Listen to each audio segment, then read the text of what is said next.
Secara pribadi, saya sangat khawatir dengan perang yang diluncurkan oleh Amerika atas Cina. Saya pernah menuliskan beberapa bulan yang lalu bahwa ini perang sangat serius dan akan berimpak sangat negatif buat Indonesia. Benar loh, dan menurut saya kita belum melakukan antisipasi apapun. Jangan menganggap saya ini lebay. Tapi apa yang terjadi kalau efek perang dagang ini memukul Amerika?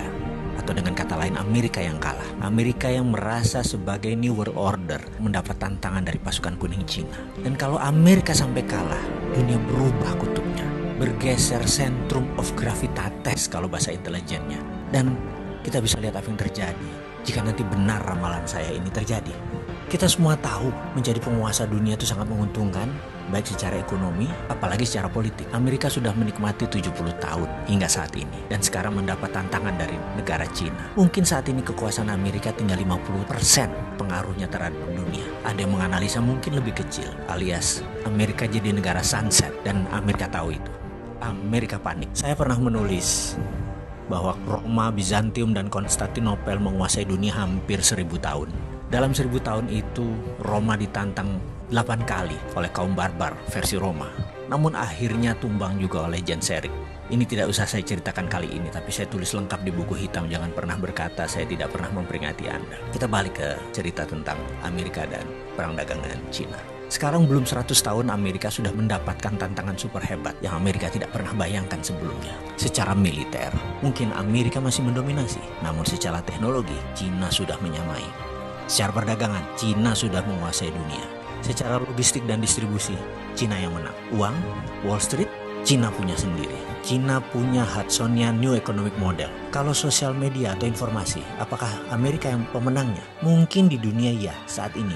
Tapi di Cina, Amerika tidak bisa sentuh sama sekali. Coba perhatikan list di bawah ini. Cina punya Baidu, yaitu Google-nya Cina. Cina punya Alibaba, yaitu Amazon-nya Cina.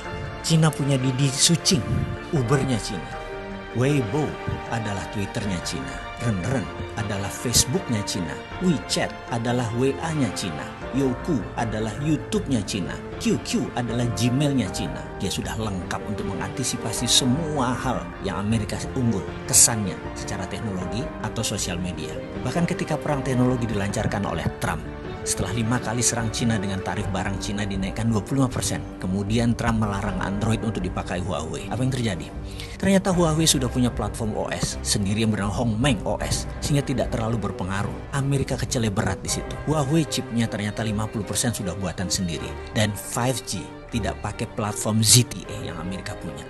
Di sisi bisnis, Huawei sudah dipakai sebagai platform operator telekomunikasi di 100 negara di dunia ini yang membuat Huawei tetap beroperasi sebagai penyedia alat telekomunikasi dunia. Bayangkan ketika 100 negara tersebut memakai 5G tahun depan ya, apa yang terjadi dengan Amerika? Amerika bisa hilang, Amerika bisa menjadi negara mediocre. Dan itu dimulai tahun depan, tahun 2020.